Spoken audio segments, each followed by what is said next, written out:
Hey everyone, I'm Jenny Dorsey. I'm a professional chef, writer, and the founder of a nonprofit community think tank called Studio Atao. Today, I'm in the Food 52 studios to create a recipe for fish sauce caramel ice cream. Our first step is to melt our sugar for the caramel. I'll get it on like a medium-ish heat and add in just white sugar. Make sure that you're keeping an eye on this. I'm always that person that likes to like step away and the sugar's burnt, so it seems to melt really slowly, but then all of a sudden it'll all melt at once. So you're gonna just gently stir it around, the sugar will melt naturally. Next, we're going to be adding our butter. Make sure your butter is room temperature so you're not getting like cold butter into the hot sugar and then it creates a lot of steam, which is a little scary, but also just like not really what you want.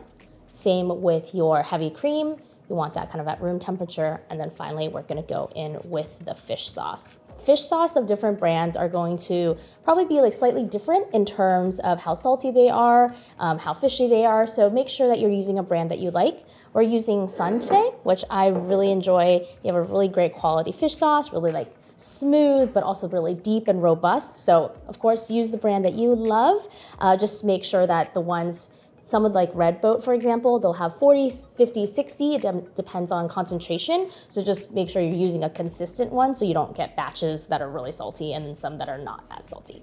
All right, so we are seeing our sugar starting to slowly melt. It kind of clumps a little bit and then it all starts to melt. This is a good stage to use your nose. If you start really smelling burning, that is not a good sign. So make sure to just kind of stir it about and break up those clumps, and you'll be rewarded with a nice, smooth, and unburnt caramel.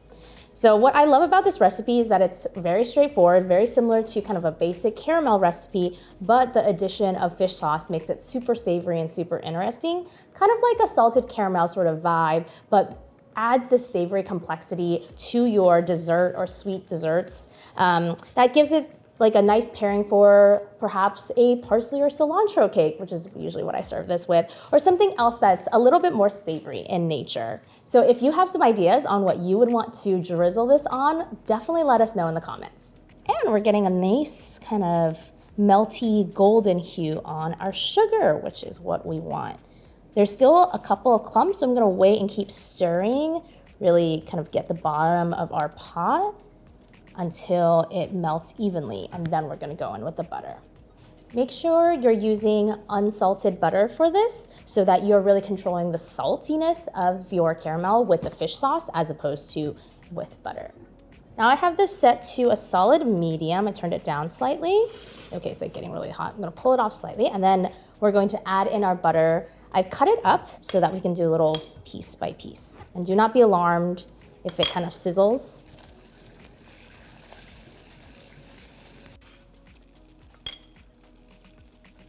Again, you want to use butter that's roughly at a room temperature, so you're just not getting a really, really cold piece of butter into a very, very hot caramel, as it emits a ton of steam.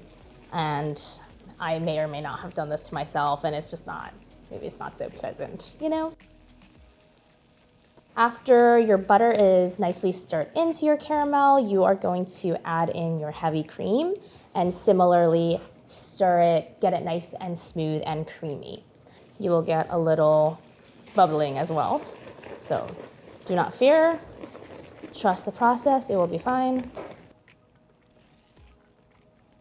So just make sure you're really scraping the bottom of your pot, making sure there's no little bits that are getting left behind and burning. And finally, we're gonna add in our fish sauce. So you are very welcome to adjust the amount of fish sauce that you're using. If you make this and you're like, ooh, you know what, I actually would like a little bit saltier, or I would like a little less salty. Or if you feel it's salty enough but you want a little sweeter, you can also add a little bit more sugar. So very flexible and adaptable depending on what you might be using this final product for. You could also make these into little soft caramel like candies as well. Never done that before, but now that I say it, I'm like, oh, I should go home and do that myself.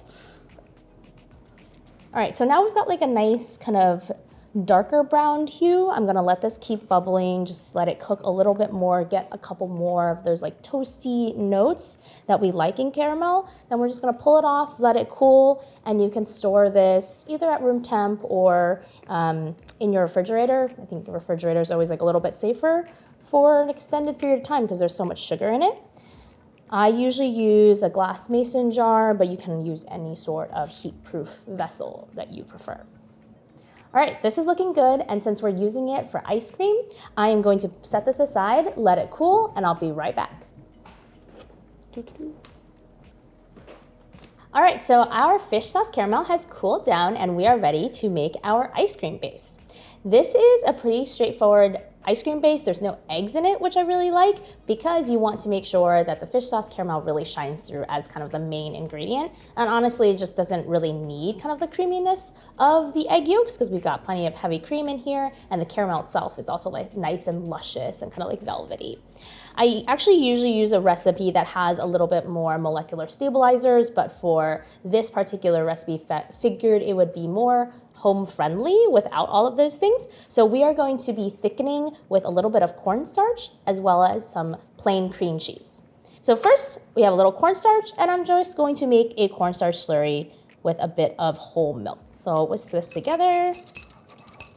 And then we are going to heat up some milk and some heavy cream on the stovetop.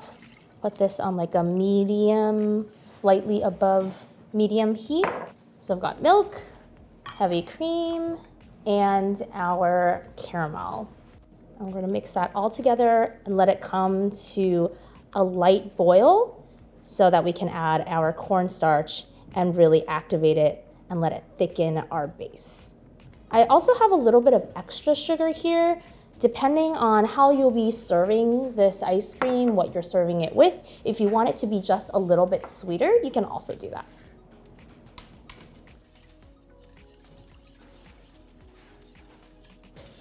Looks like our milk and cream and caramel have melded together nicely. So we're gonna get this right below boiling, and then we're gonna add in our cornstarch slurry and get this to a final light boil to activate our cornstarch. So you should see this start to thicken up perceptibly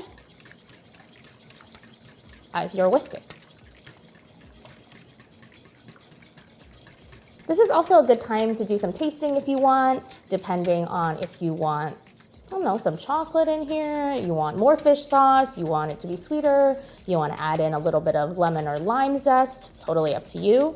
There's lots of directions you can take this as a base, so feel free to play with it.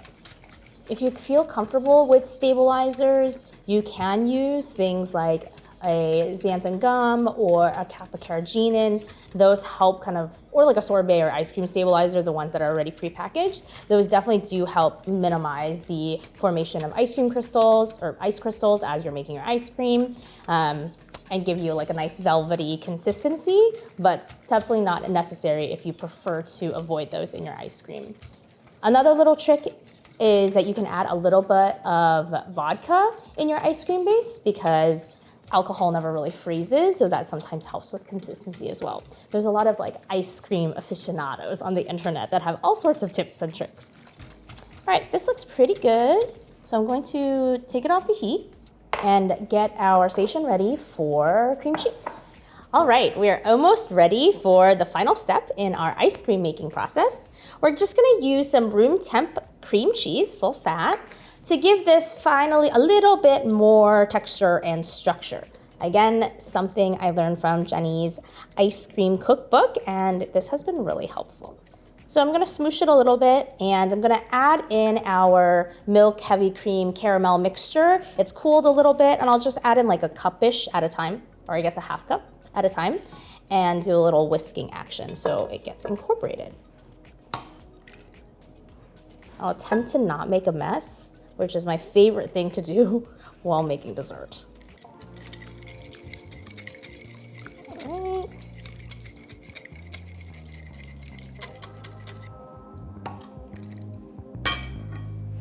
Oops.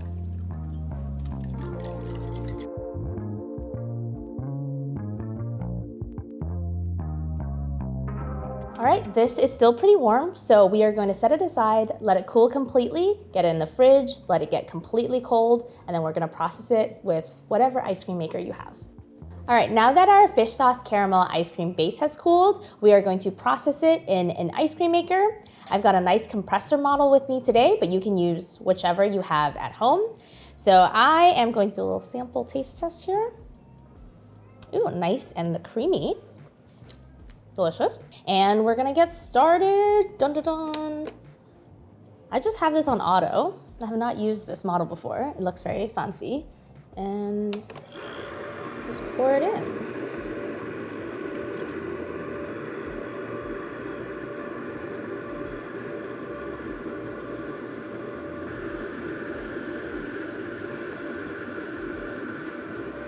Ooh. So this is on auto. We'll just let it churn. This is also a great step where you can add in mix-ins if you like. I personally like a smooth ice cream, but if you wanted to add chunks like little chocolate chips, mini chocolate chips, candied ginger, maybe some candied nuts, peanuts, something like that, feel free to go for it. You can also add in like a little bit of lemon zest or lime zest. Lime and fish sauce is such a classic pairing. If you want to do something spicy, get some chili pepper in here, like the world is your oyster. It's been a little bit and our ice cream looks great. We've got a nice thick creamy consistency. So I'm gonna go ahead and turn this off. There we go. Take this little lid off and I'm gonna scoop this into our little rectangular tray here. As you can see, the freshly churned ice cream is always so nice and soft, but it's a little too soft to hold shape. So we like to put this in the freezer and just let it firm up a little bit. All right. If you want to have this ice cream be in like little molds, you can also do that. For this dish, I used to actually put them in little sphere molds. It's a little bit more work, but when you unmold and put it on a plate, it often looks really nice. So that's definitely an option for you as well. I'm just gonna smooth out the top, make your life easier, so that when you scoop later on, you get a nice kind of even surface to start with. All right, I'm going to put some plastic wrap on here and get it in the freezer. At long last, our ice cream is ready. So I am gonna do 2 scoops in our cute little parfait cup here.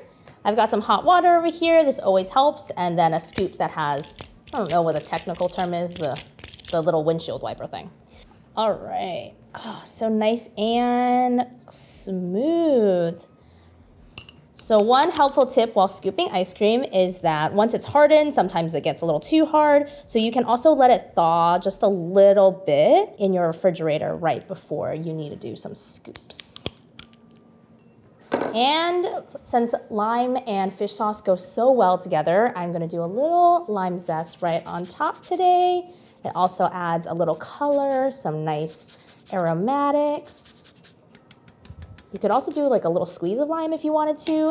This is a great opportunity to do something crunchy on top if you're a crunchy person. A little bit of like peanut brittle could be nice. This also is great a la mode if you want to do like a butter mochi. I'm totally vibing with that. Encourage you to try it at home. So I'm gonna go for a final taste test.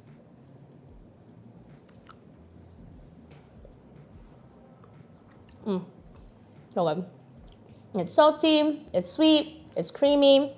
Compressor ice cream did a great job. It's nice and smooth, and the lime adds just a little bit of that like floral brightness, tiny bit of bitterness in it that also kind of contrasts with the savory and the saltiness. So really good all around.